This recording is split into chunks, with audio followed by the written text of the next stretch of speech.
नमस्ते, कैसे हैं आप सब। उम्मीद करता हूं बहुत अच्छे होंगे। स्वागत है आप सभी का मेरे चैनल कर्ण कुशवाहा में।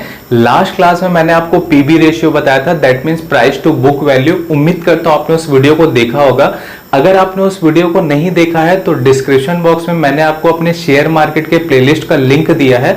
उसमें ना सिर्फ आप पीबी रेशियो, इनफैक्ट मेरे क्लास 1 से क्लास 6 तक पूरे वीडियो को देख सकते हैं। इसके अलावा अगर आपने अभी तक अपना डीमैट अकाउंट ओपन नहीं किया है तो उसका भी लिंक मैंने डिस्क्रिप्शन बॉक्स में दिया है, क्लिक करिए और ओपन करिए। चलिए स्टार्ट करते हैं आज अपने क्लास 7 को। तो आज हम एक और इंपॉर्टेंट रेशियो को डिस्कस करेंगे जिसका नाम है पैग रेशियो। तो देखो भैया, ये पैग रेशियो ना, जो आप पैग बनाते हो वो वाला रेशियो नहीं है, ये शेयर मार्केट का पैग रेशियो है। तो चलो आओ इसको स्टार्ट करते समझते हैं, ठीक है।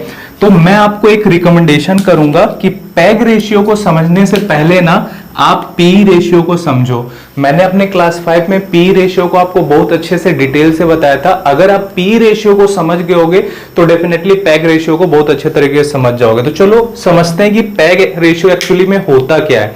तो सबसे पहले आपको एकदम सिंपल और आसान लैंग्वेज में बता देता हूं, कोई भी कंपनी कितना ग्रोथ करेगी, कितना प्रॉफिट कमाएगी आगे चल के, इसे बताने का काम करता है पैग रेशियो। यही होता है पैग रेशियो। अब क्या इसका कॉन्सेप्ट होता है, कैसे कैलकुलेशन होता है, चलिए आइए जानते हैं, ठीक है। तो पैग रेशियो में जो शुरू के दो वर्ड होते हैं पीई, ये पीई रेशियो होता है जो हमने पहले देखा था, और जी का मतलब होता है ग्रोथ, ठीक है। तो अगर मैं पैग का फुल फॉर्म बोलूं तो प्राइस अर्निंग ग्रोथ रेशियो, इसका फॉर्मूला मतलब फुल फॉर्म होता है। अब अगर पैग रेशियो का फॉर्मूला बोलेंगे तो क्या हो जाएगा, पी अपॉन ग्रोथ।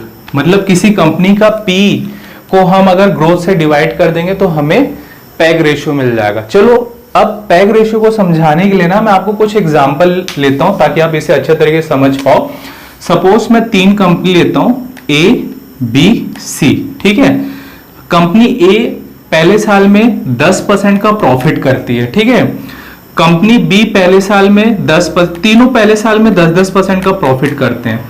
लेकिन सेकंड ईयर में कंपनी ए का प्रॉफिट होता है 20%, थर्ड ईयर में कंपनी ए का प्रॉफिट होता है 30%। अगर मैं कंपनी बी की बात करूं तो सेकंड ईयर में ये अपना प्रॉफिट करती है 40% का, और थर्ड ईयर में ये अपना प्रॉफिट करती है 80% का, ठीक है।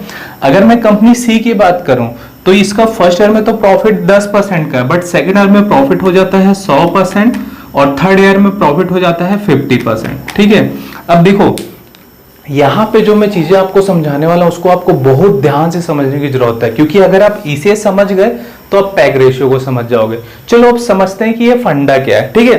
तो देखो अगर मैं कंपनी ए की बात करूं, ठीक है, तो इसका जो प्रॉफिट है वो कंसिस्टेंसी बढ़ रहा है। अगर आप देखो तो फर्स्ट ईयर में इसने 10% का प्रॉफिट किया, सेकेंड ईयर में 20% का किया, और थर्ड ईयर में 30%। मतलब ये हर साल 10% के हिसाब से अपना प्रॉफिट बढ़ा रहा है। तो मैं ये एजप्शन कर सकता हूं, अनुमान लगा सकता हूं कि चौथे साल में ये कंपनी 30 से 40% यानी 10% का ही और ग्रोथ मिनिमम तो करेगा। मैं फिर से बता दूं, ये एक एजम्पशन होता है, आगे पीछे हो सकता है, ठीक है।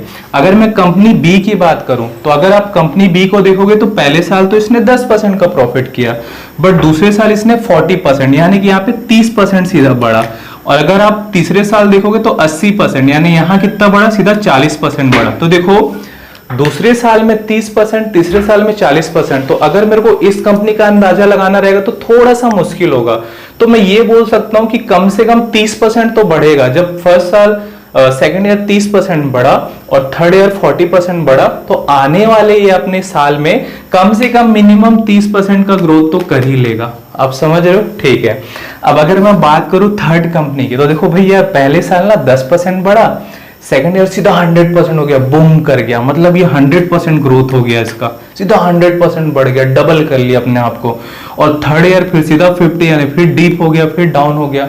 तो ऐसे कंपनी ना आपके लिए स्कैम बन सकते हैं। जब मैंने आपको पी रेशियो बताया था तो मैंने आपको बताया था कि पी रेशियो में कब आप गंदे से फंस सकते हो, जब आप रियल एस्टेट, मिनरल्स, इन सब कंपनी में इन्वेस्टमेंट करते हो जो कि सडनली बूम करती है और सडनली ड्रॉप आउट आती है। तो इस टाइप के कंपनी में ना आप अंदाजा नहीं लगा सकते। अगर कोई कंपनी पहले साल 10% का प्रॉफिट कर रही है, सेकंड साल 100% का प्रॉफिट कर रही है, थर्ड साल फिर 50 हो जा रही है, तो अगर आप इसे ग्रोथ का अंदाजा भी लगाओगे ना, आप बोलोगे नहीं भाई फर्स्ट साल को ले लेते हैं 10% के, हो सकता है अगले साल 50 से 10 हो जाए, 5 हो जाए, या हो सकता है 50 से 200 भी चल जाए। बट एक कैलकुलेशन में हम लेते हैं, ये मैं आपको कैलकुलेशन करने का तरीका बता रहा हूं, ठीक है। तो फ्यूचर ग्रोथ को हम इस तरीके से कैलकुलेट करते हैं। हालांकि ये मैं आपको बता रहा हूं, बट जब मैं आपको ऐप के बारे में लाइव बताना चालू करूंगा तो किसी भी कंपनी का प्रॉफिट 1 साल, 2 साल, 3 साल, 4 साल, 5 साल, 3 साल का एवरेज, 5 साल का एवरेज, ये बाय डिफॉल्ट आपको उस कंपनी के बैलेंस शीट में या प्रॉफिट स्टेटमेंट में दिखता है, आपको खुद से करने की जरूरत नहीं है। ये मैं आपको बता रहा था कि करते कैसे हैं, ठीक है। अब देखो, अब चलते हैं पैग रेशियो के फॉर्मूले में, ठीक है। तो पैग रेशियो का फॉर्मूला है प्राइस टू अर्निंग रेशियो। तो मैं मान लेता हूं कि कोई भी कंपनी है, ठीक है, तो उसका जो पी रेशियो है वो 10 का है, ठीक है। और अगर मैं कंपनी ए के केस पे लूं, ठीक है, तो ये हर साल 10% के ग्रोथ से एवरेज ग्रोथ कर रही है, ठीक है। तो मैं इसका ले लेता हूं, इसका ग्रोथ 10 ले लेता हूं, तो हमारा पैग रेशियो कितना आ गया, 1 का आ गया, ठीक है। अब देखो यहाँ पे बहुत इंटरेस्टिंग चीज है, मेरे पास थोड़ा सा स्पेस कम है तो मैं इसको इरेज कर देता हूं ताकि आपको बहुत अच्छे तरीके से समझा सकूं, ठीक है।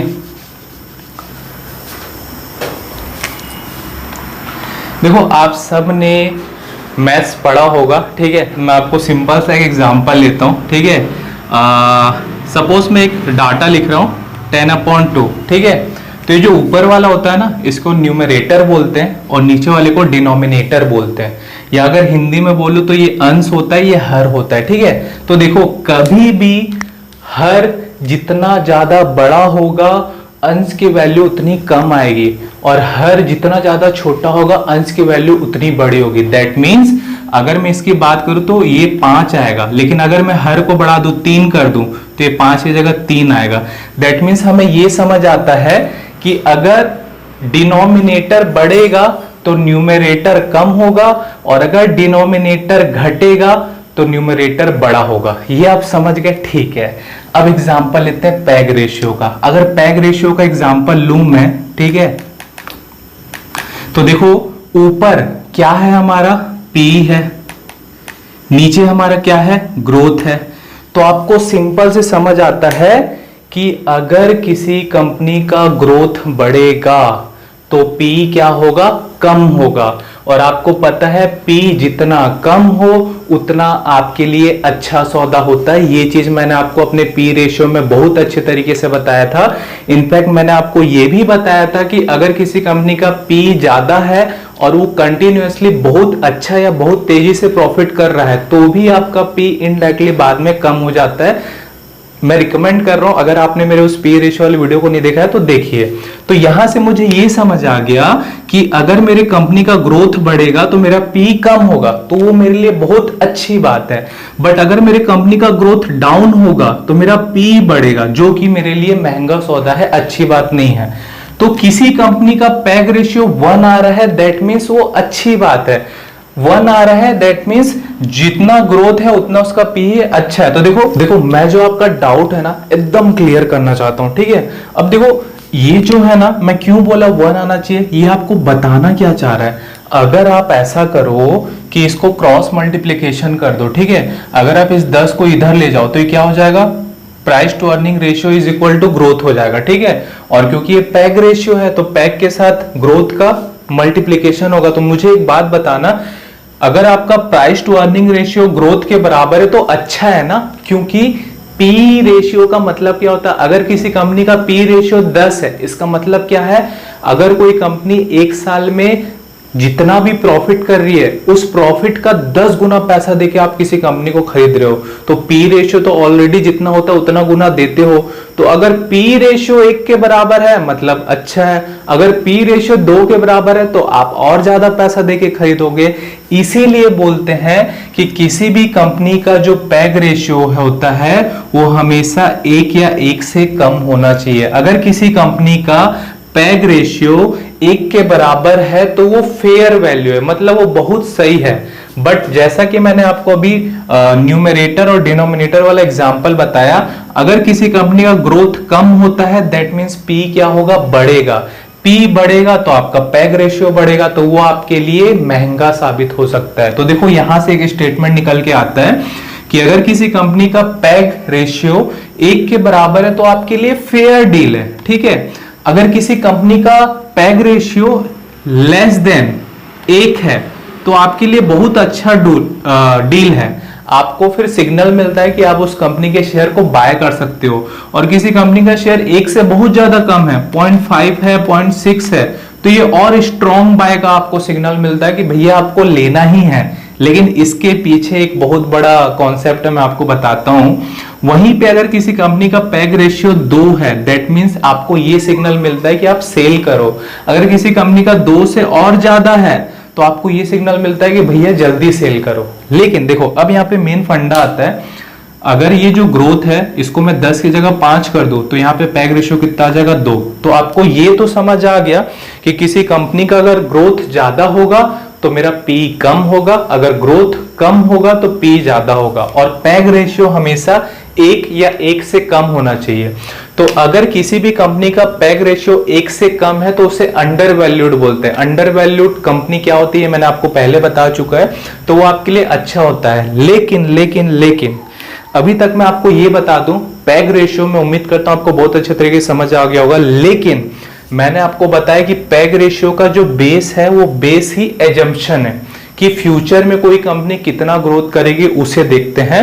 तो सिर्फ और सिर्फ पैग रेशियो को एनालिसिस करके आप कभी भी कोई भी इन्वेस्टमेंट ना करें या किसी भी कंपनी के किसी भी शेयर को बाय ना करें, क्योंकि पैग रेशियो फ्यूचर के ग्रोथ को हम एनालिसिस करके निकालते हैं, वो गलत भी हो सकता है। पैग रेशियो उसी केस में अच्छा होता है जो कंपनी कंसिस्टेंसी एक प्रॉपर ग्रोथ को मेंटेन कर रही है, अदरवाइज आप ट्रैप में फंस सकते हो।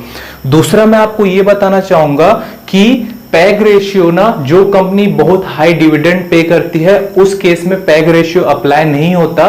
तो जो कंपनी बहुत ज्यादा डिविडेंड पे करती है वहां पे आप पैग रेशियो का एनालिसिस ना करें, ठीक है। तो ये यहां पे मेरा आज का वीडियो खत्म होता है। अगर आपको ये वीडियो अच्छा लगा तो लाइक करें, सब्सक्राइब करें, नोटिफिकेशन बटन को जरूर दबाएं ताकि जब भी मैं नेक्स्ट वीडियो डालूं सबसे पहले इंफॉर्मेशन आपको मिले। आप चाहें तो मेरे इस वीडियो को अपने दोस्त के साथ शेयर भी कर सकते हैं। इसके अलावा आप मुझे मेरे अदर सोशल मीडिया लिंक पे फॉलो कर सकते हैं। मैं आपको फेसबुक में भी मिल जाऊंगा, इंस्टाग्राम में भी मिल जाऊंगा, व्हाट्सएप में मिल जाऊंगा, टेलीग्राम में मिल जाऊंगा।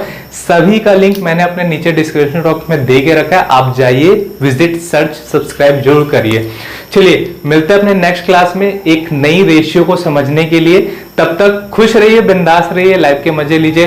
Thank you so much.